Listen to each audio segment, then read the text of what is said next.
Hello, ethical people. I'm Susan Wilkie of the Ohio Ethics Commission, welcoming you to The Voice of Ethics, the podcast where we dive into stories about ethics in government.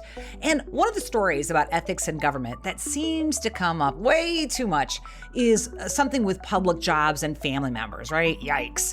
And while we don't use the word nepotism in our statute, I'm guessing that when most people hear that word, you think of someone using their position to help a family member get them a job, a raise, some kind of advantage, whatever. And to be fair, that's usually what we see in ethics cases. People using public power or authority to benefit the people closest to them.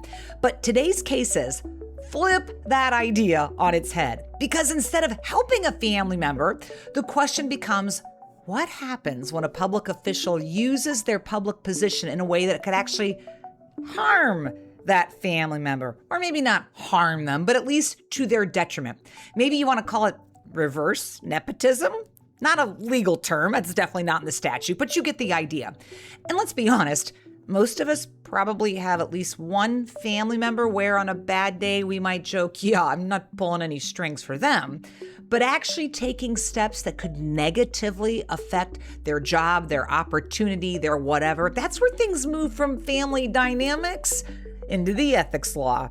So today's cases explore exactly that line and why the ethics law doesn't really care whether you're helping or hurting, but if you're using your public position involving a family member, that's a problem. So let's get into our first story. Our first, quote, reverse nepotism story is one that I could not stop giggling about when I first heard it. So one of our amazing advisory attorneys here at the Ethics Commission received a phone call from a township official here in Ohio. So this township official went on and on about what a lazy cuss his brother-in-law is, how he won't get a job, he expects other people to take care of him, he's unmotivated, slothful, lethargic slob. You get the picture. But the twist of the story is that the township official had called our office to complain that his brother-in-law had applied for a job with the township, and the township official wanted to know if he could legally participate in making sure that did not happen under any circumstances.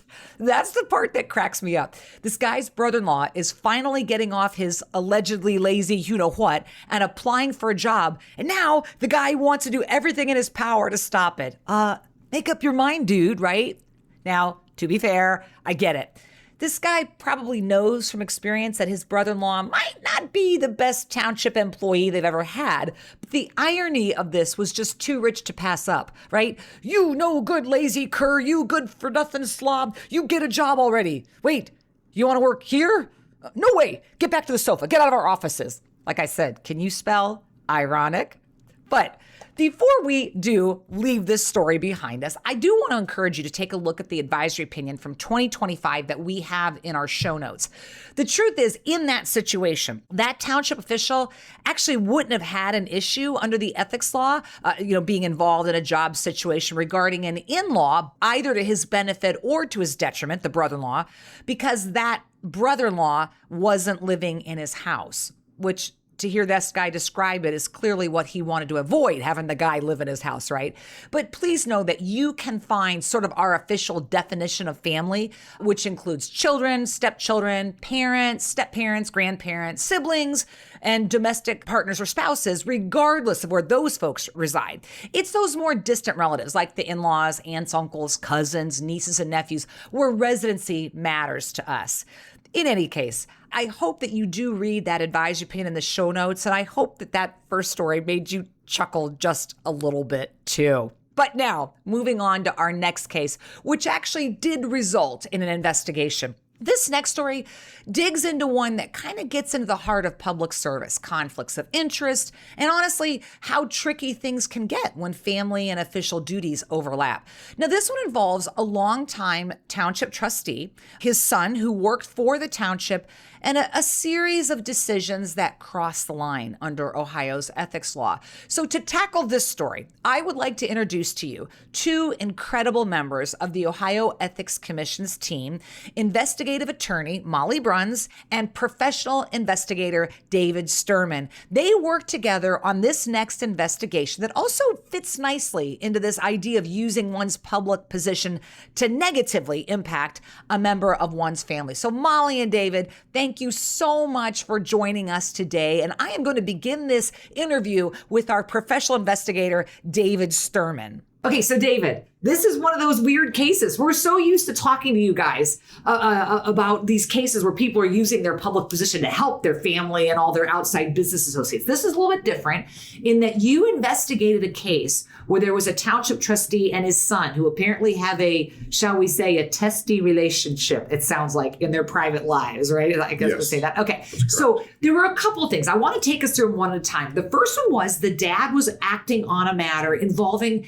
his son's township trustee or township issued truck. Is that right? Something about GPS or accounting for where he was? Right. So the son had a truck that had GPS in it, and the father took it upon himself to check on the GPS and what his son was doing during the day, and found out that he was not where he was supposed to be.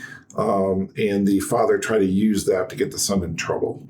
And was his son like a new employee? Is it something like, well, he's still learning the ropes kind of thing? No, the son actually was a 25-year employee of the township. So one would think he probably should have known better.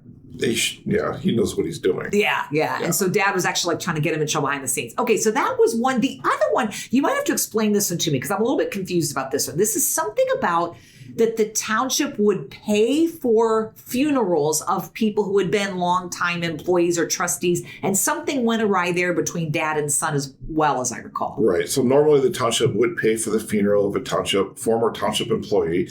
When a township employee had passed during this time period, the township had failed to pay the funeral home. And the son became very vocal about this, and the father decided that he was going to call an emergency meeting of the Board of Trustees to try and get his son terminated for his behavior referencing the township not paying the funeral home. Was there any sort of legal representation involved to your knowledge? Did anybody talk to anybody about this? The father did talk to the township solicitor, which is the township lawyer, about this as well. Before or after the meeting? Before the meeting, and he shouldn't have had any involvement whatsoever. He shouldn't have been talking about his son in any capacity.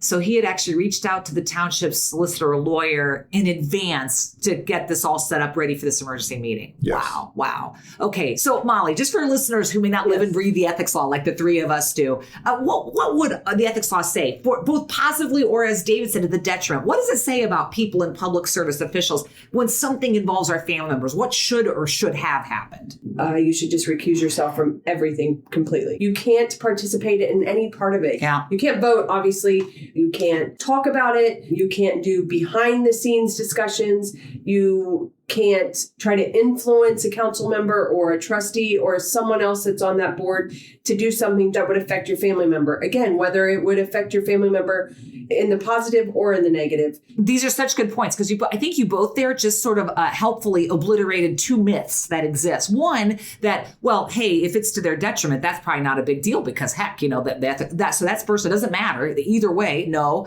not participate. And the second myth, Molly, I'm really glad that you kind of expounded. I think a lot of people assume, well, I didn't vote on it. I mean, right. It's amazing to me how many people will come up to me with a speech and say, well, I had a conflict, but Susan, I did the right thing. I abstained from the vote. And then when we discuss deeper, we find out, right?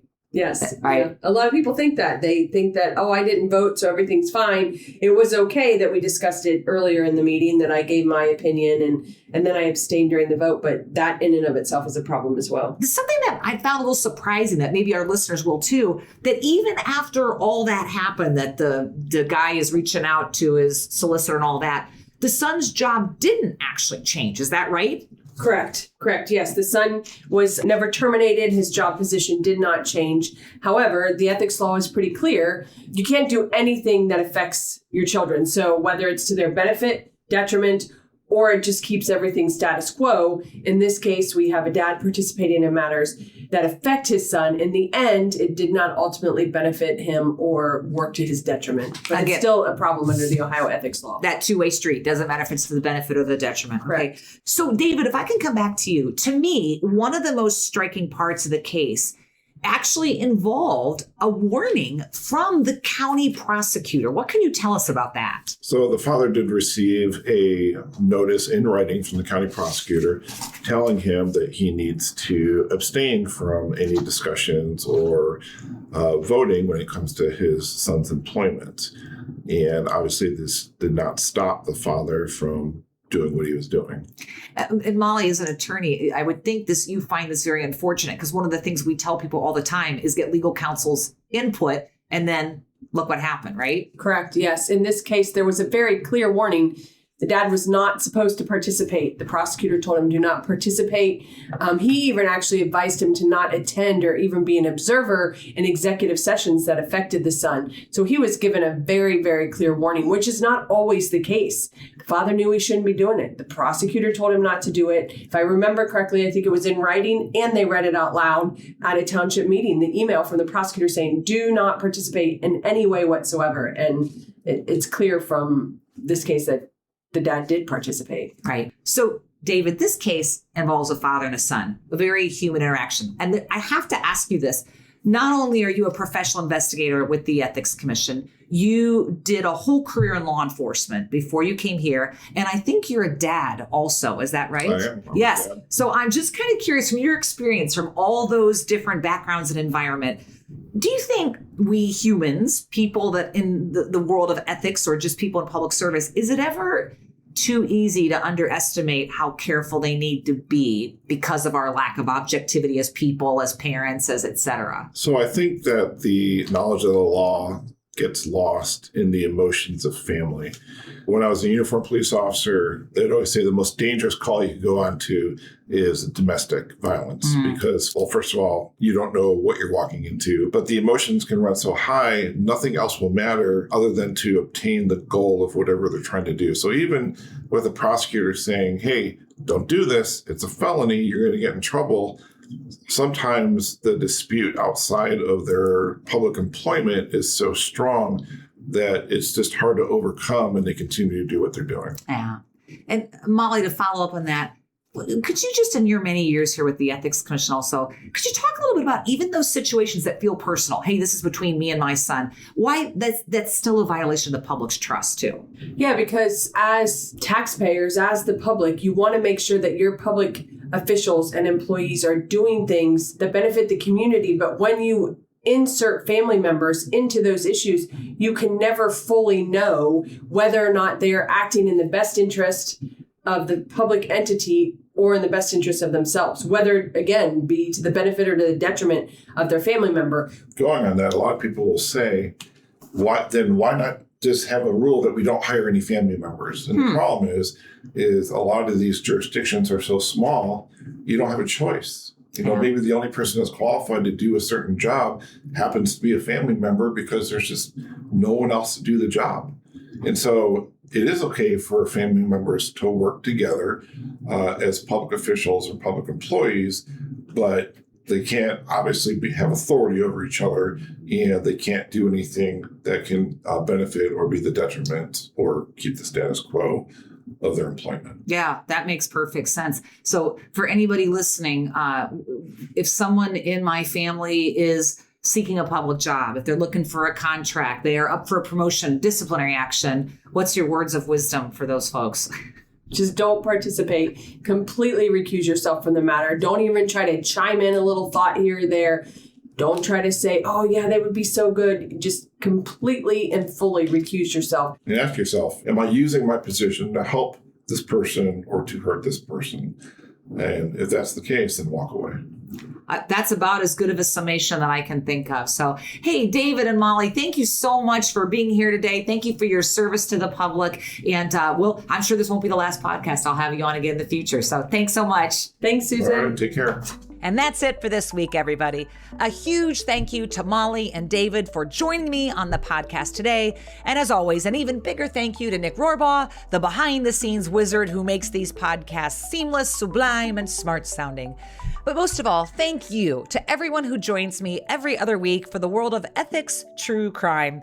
Join me again in 2 weeks when we'll not only dig deep into another ethics gone awry story, but conversely, acknowledge an amazing public servant who made a true difference for many young lives. You won't want to miss that episode. But until then, since this episode not only dealt with family, but it's also airing very close to Mother's Day, I have to ask, why is a computer so smart? Because it listens to its motherboard, of course. Ha ha ha, LOL. Take care, everybody. Be ethical. Bye.